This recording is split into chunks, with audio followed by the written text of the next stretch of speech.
పిత పుత్ర పవిత్ర ఆత్మ నామమున ఆమేన్. ప్రభువు మీతో ఉండునుగాక, మీ మీ ఆత్మతో ఉండునుగాక. ఉండునుగాక. పునీత మత్తయి గారు రాసిన పవిత్ర సువిశేషంలోని భాగము.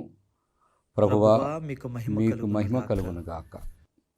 మత్తయి శుభవార్త 13వ అధ్యాయము 44వ వచనము నుండి 53వ వచనం వరకు.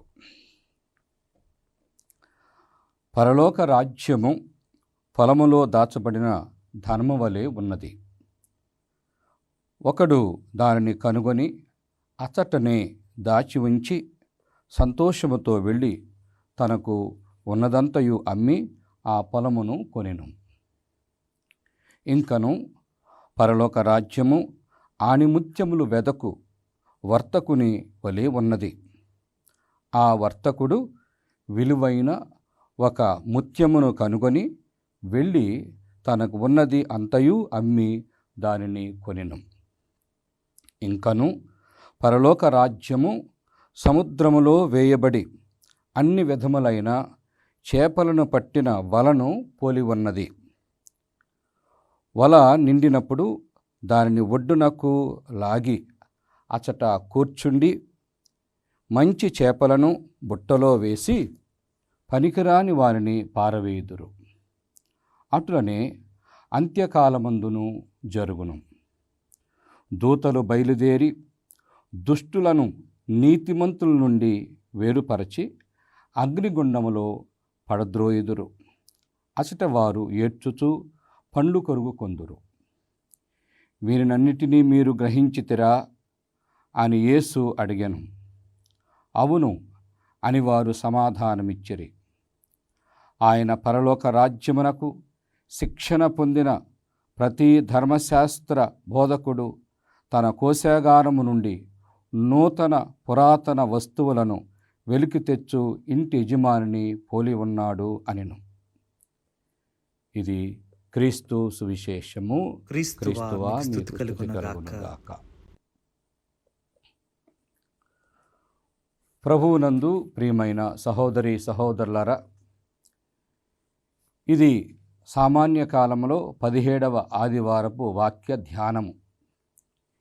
ఈనాటి వాక్య ధ్యాన సారాంశము దైవ జ్ఞానము కోసమై ప్రార్థించాలి, దైవరాజ్యము కోసమై వెదకాలి, దైవరాజ్యము కోసమై మన సర్వస్వమును వెచ్చించాలి అనేటువంటి అంశాలను ఈనాటి వాక్యముల ద్వారా మనం ఆలకిస్తూ ఉన్నాం. ప్రియులకు సహోదరి సహోదరులారా, క్రీస్తు ప్రభువు మత్తయి శుభవార్తలో 4వ అధ్యాయంలో ప్రభువు మనకు తెలియచేస్తూ ఉన్నారు.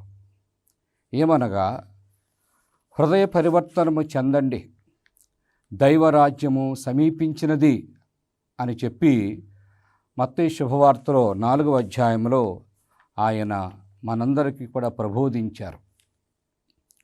మరి ఈరోజు ప్రత్యేకంగా దైవరాజ్యమును గురించి మనందరం కూడా యోచించాలని, దైవరాజ్యమును వెదకేటువంటి విశ్వాసులుగా మనం ఉండాలని, దైవరాజ్యము నిమిత్తమై మనము శ్రమించాలని, కృషి చేయాలని, ఆత్మీయ కార్యాలు అందు నిమిత్తమై మనం చేయాలని, కడవరకు చివరి వరకు నిలబడేటువంటి ఆత్మీయ శక్తి సామర్థ్యాల కోసం మనము ప్రార్థించాలని దేవుని యొక్క వాక్యాలు మనందరిని కూడా ఆహ్వానిస్తూ ఉన్నాయి. ప్రియులకు సహోదరి సహోదరులారా, ఈరోజు మొదటి పఠనము మొదటి రాజుల గ్రంథము 13వ అధ్యాయములోండి గ్రహించబడింది. అందులో ప్రధానంగా సొలొమోను మహారాజు దేవుని యొక్క జ్ఞానమును, వివేకమును, దేవుని యొక్క ఆత్మ వరములను ఆయన కోరుకున్నాడు. సొలొమోను రాజునకు దైవ దర్శనము కలిగినప్పుడు కోరుకొనినవి ఏమిటంటే వివేకము, విజ్ఞానము. దేవుని ముందర ప్రదర్శించిన తగ్గింపుతనం, వినయం, వినమ్రత, దైవ ప్రజలను మంచి మార్గములో నడిపించుటకు ఆయన అడిగినటువంటి దీవెనలు మనము రాజుల మొదటి గ్రంథములో 3వ అధ్యాయంలో గమనిస్తూ ఉండవచ్చు. ప్రియులకు సహోదరి సహోదరులారా, ఆయన చేసిన ప్రార్థన ఏమిటంటే ప్రజల మనవులను ఆలకించుటకు మంచి మనస్సు, మంచి హృదయం కోసం అడిగాడు. మంచి చెడులను ఎంచుటకు, పరిపాలించుటకు దైవ జ్ఞానమును కోరాడు. దేవుని ముందు తన అసహాయతను, బలహీనతను, భారమును దేవుని పాదాల చెంత ఉంచాడు.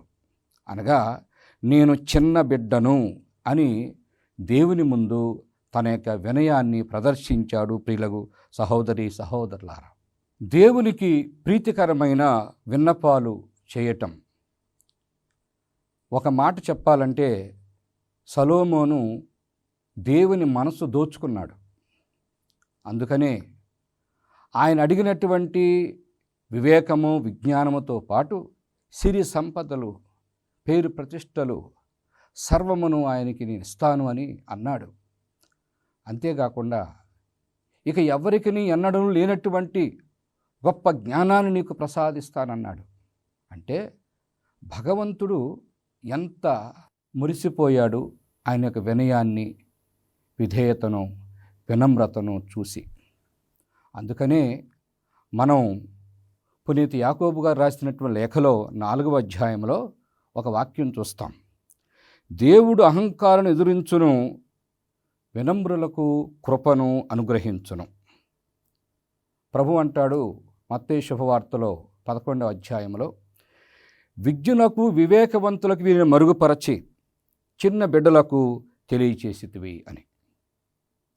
ప్రియులకు సహోదరి సహోదరులారా, యాకోబు గారు రాసిన లేఖలో 1వ అధ్యాయంలో 5 నుంచి 7 వచనాలు మనం చదివితే వివేకము కొరకు మనం ప్రార్థన చేయాలి, ఉదారముగా దేవుడు మనకు అనుగ్రహిస్తాడు అని పునీత యాకోబు గారు తన యొక్క లేఖలో తెలియచేస్తూ ఉన్నారు. ప్రియులకు సహోదరి సహోదరులారా, దైవ జ్ఞానము, దైవరాజ్యము. దైవరాజ్యం కొరకు వెతకాలి. సొలొమోను రాజు జ్ఞానము, వివేకము కొరకు యావే దేవుని ప్రార్థించాడు. తన వినయమును, వినమ్రతను ప్రదర్శించాడు. దేవుని మనసు దోచుకున్నాడు. అదేవిధంగా నిధిని కనుగొన్న వ్యవసాయి తనకున్నదంతయు వెచ్చించి ఆ నిధిని తన సొంతం చేసుకున్నాడు. అదే రీతిగా దైవరాజ్యం కొరకు సర్వమును వెచ్చించాలి.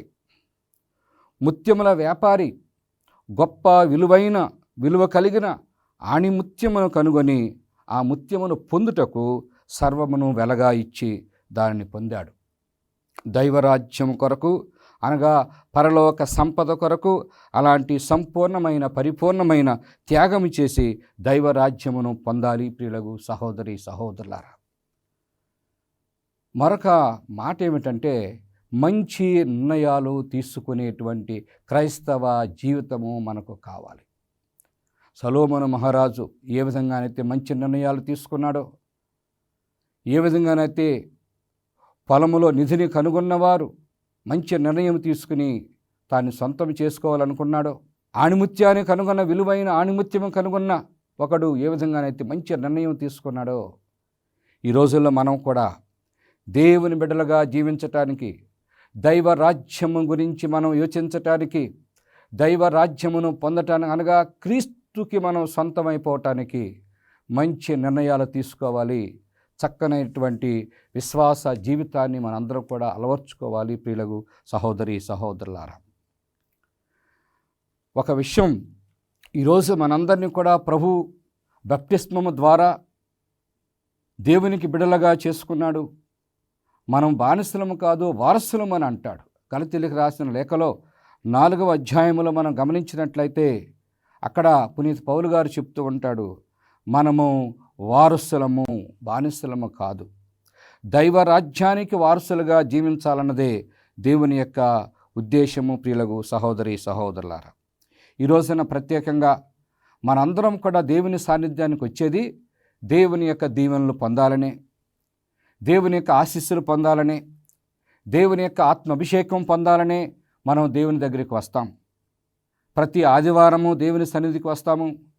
ప్రతిసారి దివ్య పూజలో పాలు పంచుకునేటప్పుడు దేవుని యొక్క గొప్ప దీవెన పొందాలని మనం దేవుని సన్నిధికి వస్తూ ఉంటాం. ప్రియులకు సహోదరి సహోదరులారా, మరి ఈ రోజున మొట్టమొదటిగా దైవ జ్ఞానం అనేది మనకి ఎంత అవసరమో అని మనం ఈ రోజుల్లో గుర్తించాలి. ప్రియులకు సహోదరి సహోదరులారా, సొలొమోను రాజు మహాజ్ఞాని అయినను దేవుని సన్నిధిలో ప్రభుని దర్శన సమయంలో, ప్రభువా నేను చిన్నవాడను, నాకు ఎలా మరి పరిపాలించాలో తెలియదు, మంచి చెడులు గ్రహించి వివేకము, న్యాయంగా ప్రజలకు మంచి చేయుటకు జ్ఞానము నాకు దయచేయి అని అడిగాడు.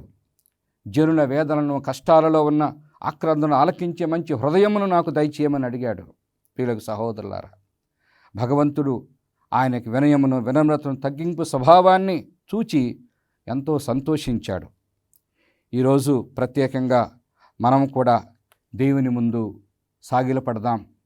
దేవుని యొక్క గొప్ప వినయము, వివేకము, విజ్ఞానము, జ్ఞానము మనకు ప్రసాదించమని ప్రత్యేకంగా ప్రార్థన చేద్దాం. ఇదే రాజుల మొదటి గ్రంథంలో సొలొమోను మహారాజు తన జ్ఞానాన్ని ఏ విధంగా ప్రదర్శించాడంటే, ఇద్దరు స్త్రీలు వారి యొక్క పసికందుల యొక్క జీవితం గురించి వారు చేసినటువంటి ఒక పోరాటం. ఇద్దరు తల్లులు నిద్రించుచుండగా పసికందుల మీద ఒక తల్లి పొర్లినప్పుడు ఆ పసికందు మరణిస్తుంది. అయితే మోసము చేయాలనేటువంటి భావనతో మరొక తల్లికి సంబంధించిన పసికందును ఆమె సొంతం చేసుకోవాలనుకుంటుంది. వారిద్దరూ కూడా సొలొమోను మహారాజు దగ్గరికి వెళ్ళి మాకు న్యాయం చేయమంటే, మరి సొలొమోను రాజు ఏ విధంగా బదులిచ్చాడో, సమాధానం ఇచ్చాడో, తీర్పు తీర్చాడో మనందరికీ తెలుసు. ప్రియమైన సహోదరి సహోదరులారా, మరి సజీవముగా ఉన్నటువంటి, బ్రతికి ఉన్నటువంటి పసికందును 2 ముక్కలుగా చేసి ఇద్దరికీ పంచిపెట్టండి అన్నాడు. నిజమైన తల్లి వెంటనే స్పందించి, మరి ఆ పసికందుకు ఎలాంటి హాని చేయవద్దు, ఆమెకే ఇచ్చివేయండి అని చెబుతుంది. అప్పుడు మహాజ్ఞాని సొలొమోను రాజు, నిజమైన తల్లి, ఆ బిడ్డ మీద మమకారం చూపించిన తల్లి అని చెప్పి ఆ తల్లికి ఆ బిడ్డను అప్పగిస్తాడు. ఈ విధంగా ప్రజలందరూ కూడా సొలొమోను రాజులో ఉన్న జ్ఞానాన్ని గుర్తించి దేవుని స్తుతించారు, దేవుని ఘనపరిచారు. ప్రియులకు సహోదరి సహోదరులారా, అయితే ఈ రోజుల్లో మనందరం కూడా మరి అనేక విషయాల గురించి మనం ప్రార్థన చేస్తూ ఉన్నాం. సొలొమోను గ్రంథంలో, ముఖ్యంగా సామెతల గ్రంథంలో 1వ అధ్యాయంలో 7వ వచనం ఈ విధంగా ఉంటుంది: దేవుని పట్ల భయభక్తులు కలిగి ఉండుటయే విజ్ఞానమునకు మొదటి మెట్టు అని మనము చదువుకుంటూ ఉన్నాం. ఈ రోజుల్లో మన బిడ్డలకు జ్ఞానము కావాలి, మన బిడ్డలకు మంచి బంగారు భవిష్యత్తు కావాలి. ఇవన్నీ కూడా పొందాలంటే దేవుని పట్ల భయభక్తులు మన బిడ్డలకు కావాలి. మన బిడ్డలు ప్రార్థించేవారుగా ఉండాలి. ఇది ప్రతి కుటుంబము గ్రహించాలి, ప్రతి సంఘము గుర్తించాలి. నా బిడ్డకు జ్ఞానము కావాలి అంటే, నా బిడ్డకు ఒక బంగారు భవిష్యత్తు కావాలంటే మొట్టమొదటగా ప్రార్థించే బిడ్డగా నా బిడ్డ ఉండాలి, ప్రార్థించే కుటుంబముగా నా కుటుంబం ఉండాలి, ప్రార్థించే సంఘముగా మన సంఘములు ఉండాలి. అప్పుడు దేవుడు మనలను ఆశీర్వదిస్తూ ఉంటాడు. ప్రియులకు సహోదరి సహోదరులారా, కానీ ఈ రోజున మరి సొలొమోను రాజు దేవుని ప్రేమించి ఆయన దైవానుగ్రహాన్ని అధికముగా కోరుకున్నాడు. అందువలనే గొప్ప జ్ఞానిగా దేవుడు ఆయనను దీవించాడు. మనం కూడా దేవుని ముందు సాగిలపడిన యెడల ఆత్మవరాలు, అనుగ్రహాలతో ఆయన మనల్ని నింపుతూ ఉంటాడు. ప్రియులకు సహోదరులారా, పాత నిబంధనలో దానియేలు ప్రవక్త గురించి మనం చదువుకుంటాం. దానియేలు గ్రంథంలో 1వ అధ్యాయంలో మనం చూస్తే 8వ వచనంలో, మరి ఇజ్రాయేలు ప్రజలు బాబిలోనియా దేశానికి బానిసలుగా తీసుకుని పోబడిన తర్వాత అక్కడ అనేక మంది యువకులను మరి రాజప్రసాదంలో పనిచేయటానికి వాళ్ళని తీసుకుని వెళతారు. మనకు తెలుసు, దానియేలు ప్రవక్త, షడ్రకు, మేషక్, అబేద్నెగోలు వీరు తినకూడనటువంటి ఆహారములను వారు తిరస్కరిస్తారు, మేము భుజించము అని చెప్పి. మరి అలాంటి సందర్భంలో వారిని రాజు బంధించటం ఇవన్నీ కూడా మనకు తెలుసు. అయితే ఇతరుల వలె వారు భుజించకుండా మరి ఆ బాబిలోనియా దేశముల ఆహార నియమాలను తిరస్కరించి దేవుని సజీవుడైనటువంటి బిడ్డలుగా వారి ఆహారాన్ని వారు భుజించారు, పుష్టికరముగా వారు జీవించారు అని చెప్పి దానియేలు గ్రంథములో మనం వింటూ ఉంటాం. ప్రియులకు సహోదరి సహోదరులారా, అక్కడ మనం గమనిస్తాం 17వ వచనములో దానియేలు గ్రంథము 1వ అధ్యాయము 17వ వచనములో, దేవుడు ఆ నలుగురు యువకులకు మరి బాబిలోనియా భాష యందును విజ్ఞానమును, తెలివిని, నైపుణ్యమును దయచేసెను. పైగా దానియేలునకు దర్శనములకును స్వప్నములకును అర్థము చెప్పు నేర్పును కూడా ప్రసాదించెను. దేవుని మీద ఆధారపడి వారికి గొప్ప జ్ఞానమును ప్రభువే ప్రసాదించును అని చెప్పి ఈ రోజుల్లో మనం కూడా ఆ దైవ జ్ఞానము కోసమై ప్రార్థన చేయాలి. మనకు తెలిసినటువంటి అనేక మంది పునీతులు, భక్తులు దైవ జ్ఞానమును కాంక్షించారు, దేవుని యొక్క సాక్షులుగా జీవించారు. ప్రియులకు సహోదరులారా, అందులో మొట్టమొదటిగా మరియ తల్లిని మనము జ్ఞానము యొక్క ఆలయము అని మనం ప్రార్థన చేస్తూ ఉంటాం. మరియ తల్లి దేవుని ప్రణాళికలన్నీ కూడా గమనించి దేవుని యొక్క చిత్తానికి లోబడి ఆమె మనస్సులో అన్నీ కూడా పదిలము చేసుకున్నదని చెప్పి మనం దేవుని వాక్యంలో వింటూ ఉంటాం. ప్రియులకు సహోదరులు, అందుకనే మరియ తల్లి జ్ఞానము యొక్క ఆలయముగా ఉన్నది. పునీత జోజప్ప గారు స్వప్నములో దేవుని యొక్క ప్రణాళికలను, దేవునికి చిత్తము గ్రహించారు, విధేయించాడు. విజ్ఞానము నిండిన తండ్రిగా దైవ ప్రణాళికలలో పయనించాడు పునీత జోజప్ప గారు. అదేవిధంగా పునీత పౌలు గారు దేవుని జ్ఞానమైన క్రీస్తును, సిలువ వేయబడిన క్రీస్తును ప్రకటించుచున్నాము అని చెప్పి ఆయన ప్రబోధించాడు. ప్రియులకు సహోదరి సహోదరులారా, క్రీస్తే దేవుని శక్తియు దేవుని జ్ఞానమునై ఉన్నాడని చెప్పి పునీత పౌలు గారు తెలియజేస్తూ ఉన్నాడు. ప్రియులకు సహోదరులారా, ఒకానొక సందర్భంలో ప్రభు అంటాడు, సొలొమోను రాజు కంటెను అధికుడు ఇక్కడ ఉన్నాడని. ఆయనను మనం గుర్తించాలి, గమనించాలి, ఆరాధించాలని, క్రీస్తు ప్రభు నిజమైన జ్ఞానమని మనం గుర్తించాలని కూడా ఈ వాక్య సారాంశం మనకి తెలియచేస్తూ ఉంది.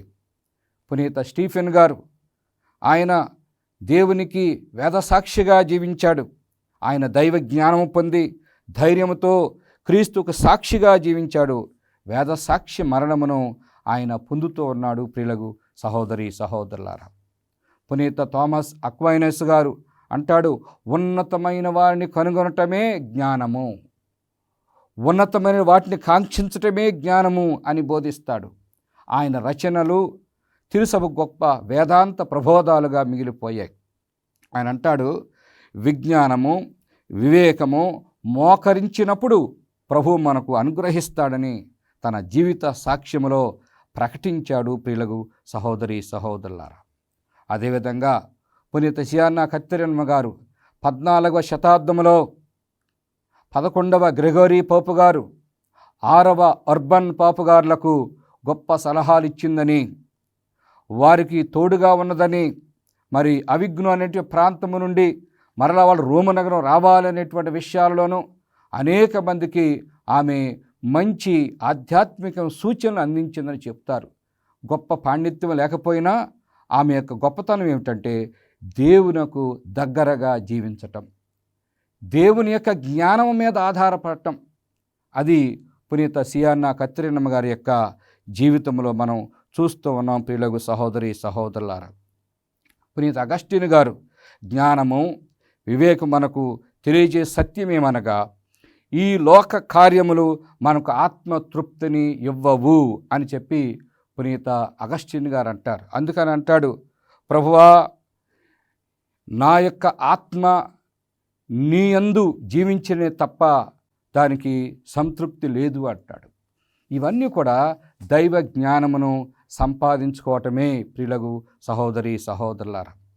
కనుక ఈరోజు మనందరం కూడా కొన్ని సుగుణాలను మనం అలవర్చుకోవాలి, నేర్చుకోవాలి. ఏ కార్యము చేసినా సొలొమోను రాజు వలె దైవ సహాయం కోసం ప్రార్థన చేయాలి. దైవ రాజ్యము, దైవ జ్ఞానమని, ఆణిముత్యమని కాంక్షించాలి. వ్యక్తిగతమైన సుఖాల కన్నా, పేరు ప్రఖ్యాతుల కన్నా క్రీస్తు కొరకు ప్రాణార్పణం చేయటం సిద్ధపడాలి. దైవరాజ్యం అంటే మనకు తెలియజేయబడుతుంది ప్రేమ, శాంతి, సత్యము, ధర్మము, న్యాయము మన హృదయాల్లో, మన జీవిత విధానములో ప్రతిధ్వనించాలి. అదే దైవ రాజ్య ఆవిష్కరణం. ప్రియులకు సహోదరి సహోదరులారా, ఈరోజు 2వ పట్టణంలో కూడా మనం చూస్తూ ఉంటాం. దేవుని ప్రేమించు వారికి, ఆయన సంకల్పానుసారంగా పిలిచిన వారికి అన్నీ మంచికే జరుగును, మంచి సమకూరును అని చెప్పి మనం వింటూ ఉన్నాం. కష్టకాలంలో కూడా దేవుని మంచితనమును చూడటం మనం నేర్చుకోవాలి. అదే జ్ఞానము. వంకర గీతలను నిలువు గీతలుగా మార్చగల దేవుని యొక్క మంచితనాన్ని మనం చూడాలి. ఈరోజు సువిశేషంలో మనం చూస్తూ ఉన్నాం, మరి ఒక వలను విసిరినటువంటి విధంగా ఉందని దైవరాజ్యము. వల అనగా దైవానుగ్రహాలతో మనందరి మీద కూడా దేవుడు నింపుతూ ఉన్నాడు. దైవానుగ్రహాల అనే వల. ఈ వల వేసిన పిదప మరి ఒక తీర్పు సమయం వచ్చినప్పుడు మంచి చేపలు, చెడు చేపల గురించి అక్కడ మనం ప్రస్తావన వింటూ ఉన్నాం. Puneet Ignatius of Loyola Ignatius garu తన యొక్క జీవిత చరిత్రలో ఆత్మ పరిశీలన, ఆత్మశోధన అని ఆయన ప్రస్తావిస్తారు. తన యొక్క ఆధ్యాత్మిక జీవితంలో గొప్ప ప్రగతిని సాధించాలంటే ఆత్మశోధన అనేది అవసరం. మంచి చెడు అనేటువంటి మన వలను మనం ప్రతిరోజు శుభ్రం చేసుకోవాలి. అంటే ఆత్మశోధన అనేది అవసరం అని చెప్పి ఆయన అంటాడు. మన ఆధ్యాత్మిక జీవితాలు బలపడాలంటే పిల్లలకు సహోదరి సహోదరులారా, ప్రతిరోజు మనం ఆత్మశోధన అనేది అవసరం. ఈ నెలలో, ఈ జూలై నెలలో మరి పునీత్ ఇగ్నీషియస్ గారి పండుగ చేసుకుంటూ ఉన్నాం. ఆయన ఈ సత్యాన్ని మనకు తెలియచేశాడు. చాలామంది ఆత్మశోధన అనేది చేయకుండా మన క్రైస్తవ జీవితం ఎలా మనం కొనసాగించుకుంటూ కూడా ఆలోచించకుండా జీవించేవారు ఉన్నారు. కనుక ఈరోజు ఈ సువార్త మనకి ఆత్మశోధన అనే అంశం కూడా మన ముందు ఉంచుతూ ఉంది. పిల్లలు సహోదరి సహోదరులారా, మరి ఈరోజు ప్రభు సువార్తలో మరి సామెతలను మన ముందు ఉంచుతూ ఉన్నారు. ఈ 13వ అధ్యాయంలో మనం గమనించినట్లయితే పరలోక రాజ్య సామెతలు, సుమారుగా 7 సామెతలు మన ముందు ఉంచుతూ ఉన్నారు ప్రభువు. అంటే పరలోక రాజ్యం యొక్క విలువను ఆయన మన ముందు ఉంచుతూ ఉన్నారు. పిల్లలు సహోదరి సహోదరులారా, ఈరోజు మరి పరలోక రాజ్యము పొలములో దాచబడిన నిధి వంటిది అని అన్నారు. ఒకరోజు ఒక మనిషి పొలములో ఒక నిధిని కనుగొన్నాడు. ఆ పొలములోని నిధిని దాచి వెళ్ళి ఎంతో సంతోషముతో తనకు ఉన్నదంతా అమ్మివేసి ఆ నిధిని ఉన్న పొలమును కొనెను, సొంతము చేసుకున్నాడు అని. పిల్లలకు సహోదరి సహోదరులారా, ప్రభు అంటాడు మత్తయి శుభవార్తలు 6వ అధ్యాయంలో 19వ వచనంలో, స్వర్గ సంపదల కోసం మనం శ్రమించాలి. అచ్చట ఆ స్వర్గ సంపదలను ఎవరు దోచుకోలేరు అని అంటాడు. మరి ఈ రోజుల్లో అలాంటి ఆలోచన మనలో ఉండాలి. పునీత్ పౌలు గారు ఫిలిప్పీలకు రాసిన లేఖలో 3వ అధ్యాయంలో 7-8 వచనాలు మనం ఒకసారి గమనించినట్లయితే అక్కడ పునీత్ పౌలు గారి యొక్క గొప్ప సాక్ష్యాన్ని మనం వింటాం. అంటే సర్వమును త్యాగం చేయటం అనేటువంటి అంశం గురించి పునీత్ పౌలు గారు చక్కగా చెప్తాడు. ఫిలిప్పీలకు రాసిన లేఖ 3వ అధ్యాయము 7-8 వచనాలు.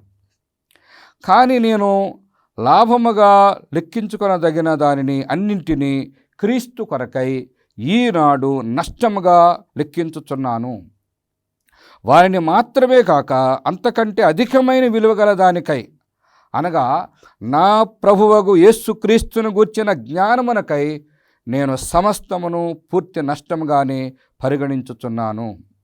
ఆయన కొరకై నేను సమస్తమును విడనాడి తిని క్రీస్తును పొందగలుగుటకై నేను వారిని అన్నింటినీ చెత్తగా భావించుచున్నాను.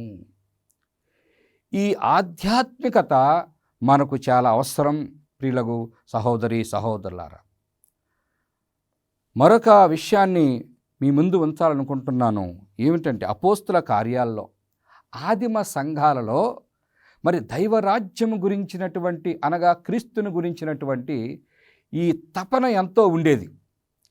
ఏమిటయ్యా అంటే, అందుకని మనం చూస్తాం అపోస్తుల కార్యాల్లో 2వ అధ్యాయంలో 43వ వచనం మనం చదివితే అక్కడ చెప్పబడుతూ ఉంది, విశ్వసించిన వారందరూ కలిసి సమిష్టిగా జీవించుచు తమకు కలిగిన దారులు అందరూ పాలు పంచుకొనుచుండిరి, మరియు వారు తమ స్థిరాస్తులను అమ్మి అందరకును వారి వారి అవసరాలను బట్టి పంచిపెట్టిరి అని వింటూ ఉన్నాం. అదేవిధంగా 4వ అధ్యాయంలో 32వ వచనములో మనం చూస్తాం, విశ్వసించిన వారందరూ ఒకే మనసుతోనూ ఒకే హృదయముతోనూ జీవించుచుండెను, వారికి చెందిన ఆస్తిపాస్తులను మరి అది నా సొంతమని ఎవరునూ చెప్పుకొనటలేదు, వారికి ఉన్నదానిని అందరూ పంచుకొనుచుండిరి. ఇంత గొప్ప త్యాగపూరితమైనటువంటి మనస్తత్వాలు ఎలా కలిగాయి అంటే, దైవరాజ్యం అనుకున్నటువంటి విలువను వారందరూ కూడా గుర్తించారు. ప్రియులకు సహోదరి సహోదరులారా, మరి ఈ రోజున ప్రత్యేకంగా ఈ ఆదివారం రోజున దేవుని సన్నిధిలో ఉన్నటువంటి మనము ఈ వేద సత్యాలను గురించి గొప్పగా ఆలోచన చేయాలి, ధ్యానము చేయాలి. మరి ఈరోజు మనం కూడా అలాంటి తపన మనలో ఉందా? దైవరాజ్యం గురించి, క్రీస్తు గురించి, క్రీస్తు జ్ఞానం గురించి ఇవన్నీ మనలో ఆలోచనలు ఉన్నాయా అని ఒక గొప్పైనటువంటి ఆధ్యాత్మికత మనలో ఉండాలి. ఒకటి మాత్రం నిజం, ప్రభు మనకి ముందుగానే చెప్పాడు పరలోక రాజ్యం గురించి. పరలోక రాజ్యం సమీపించినది, హృదయ పరివర్తన చెందండి, పశ్చాత్తాపము పొందండి అని ఆయన మనందరినీ కూడా ఆహ్వానిస్తూనే ఉన్నాడు. మొట్టమొదటి నుండి ప్రభు దైవరాజ్యం గురించి ప్రబోధిస్తూనే ఉన్నాడు. ఒకవేళ మనము ఆయన మాటలు తిరస్కరించినట్లయితే ఏం జరుగుతుంది అంటే, అంత్యకాలములో దేవుని దూతలు వచ్చి మనకు తీర్పు విధిస్తారు అని చెప్పి, మంచివారు అనగా దేవుని యొక్క కృపానుగ్రహాలను పొంది వాటి ప్రకారం జీవించిన వారు ఆయన పరలోక రాజ్యానికి వారసులవుతారు. దేవుని ధిక్కరిస్తూనే ఉన్నటువంటి వారు ఆయన యొక్క కోపమునకు గురి అవుతారు, తీర్పునకు గురి అవుతారు. ప్రియులకు సహోదరి సహోదరులారా, మరి ఈరోజు ప్రత్యేకంగా ఈ ఆదివారం రోజున కొన్ని విషయాలను మనం ఖచ్చితంగా ధ్యానం చేయాలి. ఒకటి, యావే సొలొమోను ప్రీతికరమైన ప్రార్థన ఆలించి గొప్ప జ్ఞానమును సిరి సంపదలు ప్రసాదించాడు. కానీ సొలొమోను రాజు చివరి వరకు నిలబడలేకపోయాడు. ఆయన దేవునికి దూరం అయిపోయాడు. చివరి వరకు నిలబడలేకపోయాడు. వీళ్ళకు సహోదరి సహోదరులారా, సంసోను గురించి మనం వింటాం. సంసోను కూడా దేవుని శక్తిని పొందాడు, కానీ చివరి వరకు నిలబడలేకపోయాడు. యోధా ఇస్కరియోతు అపోస్తుల్లో ఒకడే, కానీ దేవుణ్ణి ఆయన శత్రువులకు పట్టి ఇచ్చాడు. వీళ్ళకు సహోదరి సహోదరులారా, మనందరికీ కూడా దేవుని బిడ్డలుగా దేవుని కృపా అనుగ్రహాలు ఇవ్వబడ్డాయి. అందుకని ఎఫెసీయులకు రాసిన లేఖ 4వ అధ్యాయం 30వ వచనములో, దేవుని పవిత్రాత్మను విచారమున ముంచరాదు. దేవుని యొక్క పవిత్రాత్మ మనందరికీ ఇవ్వబడింది, విచారమున ముంచరాదు. ప్రియులారా, ఇక్కడ ఈ వీక్షిస్తున్నటువంటి మనలో చాలామంది ఉన్నాం, దైవాంకితులు ఉన్నాం, వివాహ జీవితాలు కొనసాగిస్తున్న వారుగా ఉన్నారు, యవ్వనస్తులు ఉన్నారు. మనందరం కూడా ఒక ఆలోచన చేయాలి. సంఘ పెద్దలు ఉన్నారు, నాయకులు ఉన్నారు. మనందరికీ దేవుడు సొలొమోనుకు ఇచ్చినట్లుగా గొప్ప జ్ఞానాన్ని ఇచ్చాడు, వివేకాన్ని ఇచ్చాడు, ఆత్మవరాలు ఇచ్చాడు. అదేవిధంగా దైవరాజ్యం గురించి ఆయన ప్రబోధిస్తూనే ఉన్నాడు. కానీ మనము మరి దేవుని యొక్క ఆత్మలో ఎదుగుతూ ఉన్నామా? దేవుని యొక్క ఆత్మను మనం విచారంలో ముంచుతున్నామా? ఇది మనం ఖచ్చితంగా ఆలోచన చేయాలి. అందుకని తిమోతికి రాసిన మొదటి లేఖలో కూడా పునీత పౌలు గారు చెప్తాడు, 4వ అధ్యాయం 14వ వచనములో, ఆధ్యాత్మిక వరములను నిర్లక్ష్యము చేయమాకండి. పునీత పేతురు గారు రాసిన మొదటి లేఖలో 4వ అధ్యాయంలో కూడా ఆయన తెలియచేస్తూ ఉన్నాడు. రోమిలకు రాసిన లేఖలో 12వ అధ్యాయంలో 6వ వచనంలో చెప్తూ ఉన్నాడు, దేవుడు వసకిన కృపావరమును వినియోగించుకోవాలి. తెస్సలోనిక లేఖలో మొదటి అధ్యాయంలో 5వ అధ్యాయం 19వ వచనంలో, దేవుని ఆత్మను అడ్డగింపరాదు అని చెప్పి. ప్రియులారా, ఈ రోజుల్లో మనం దేవుని ముందుకు వస్తున్నాం, ప్రార్థన చేస్తున్నాం. ప్రతి ఒక్కరికి అడుగుడు మీకు వసగబడును, వెదకుడు మీకు దొరుకును, తట్టుడు మీకు తెరవబడిన దేవుడు అడిగిన ప్రతివానికి ఇస్తూ ఉన్నాడు. కానీ మనము దేవుని యొక్క కృపా వరాలను, దేవుని యొక్క ఆత్మ వరాలను మనం వినియోగించుకుంటున్నామా? ఈరోజు ఆత్మ పరిశీలన చేసుకోవాలి ప్రియులకు సహోదరి సహోదరులారా. మరి ఈ రోజున జూలై 26వ తారీఖు మనందరం కూడా పునీత జాకిమ్ అన్నమ్మ గారుల పండుగను కొనియాడుతూ ఉంటాం. వారు మరి ఎంతో జ్ఞానం కలిగి మరియ తల్లిని దేవుని తల్లిగా జీవించటానికి మరి ఆ తల్లిని వారు నడిపించారు, దైవ జ్ఞానములో వారు నడిపించారు ప్రియులకు సహోదరులారా. ఈరోజు ప్రభువు పురాతన నూతన వస్తువులను వెలికి తీసే ధర్మశాస్త్ర బోధకుడు అని చెప్తున్నాడు. మన ఇంటిలో, మన సంఘములో ఎంతోమంది వృద్ధులు ఉన్నారు.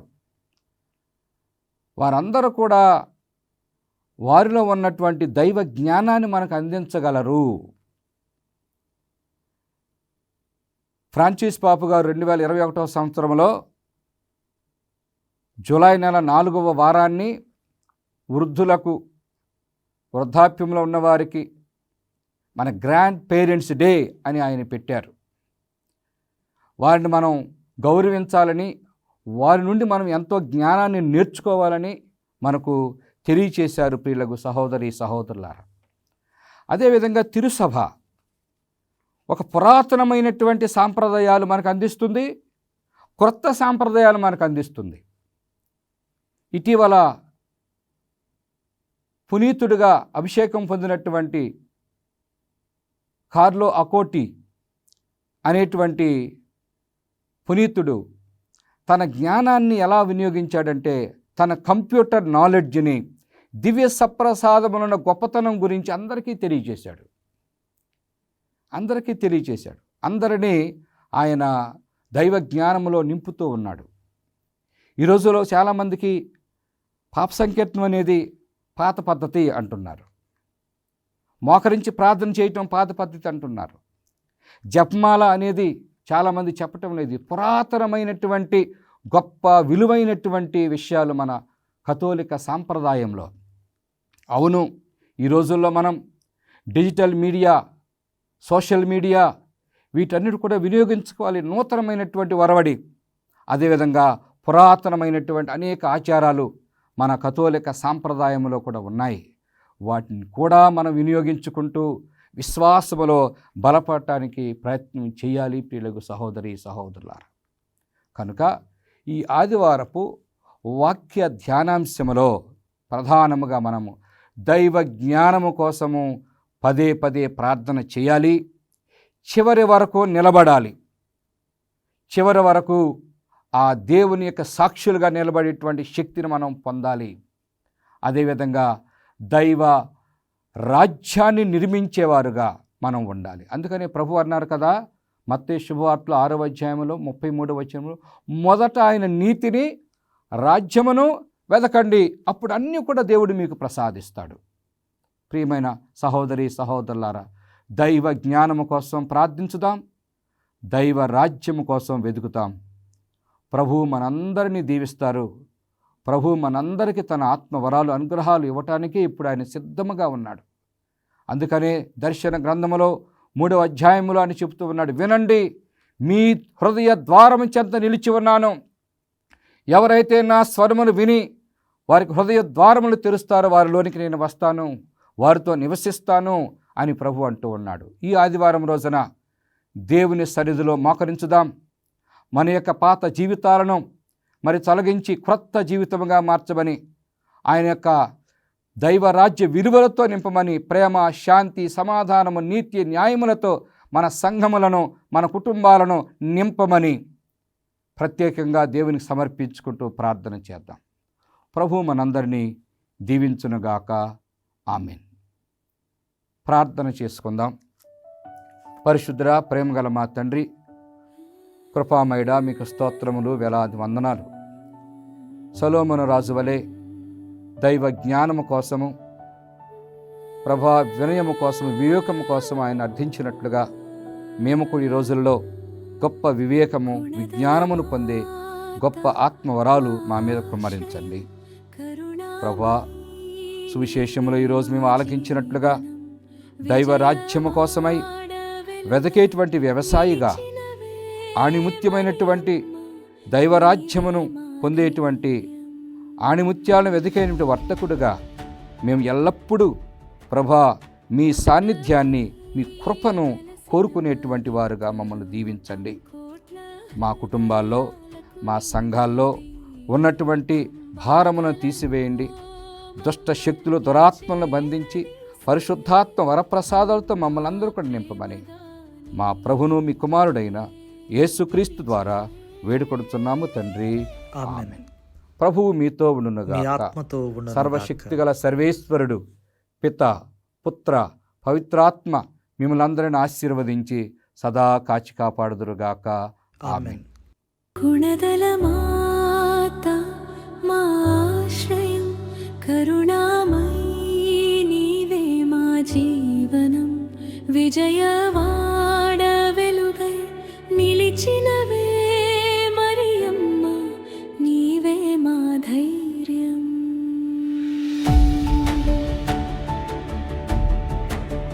కొండపై వెలసిన పవిత్ర రూపం, కోట్ల హృదయ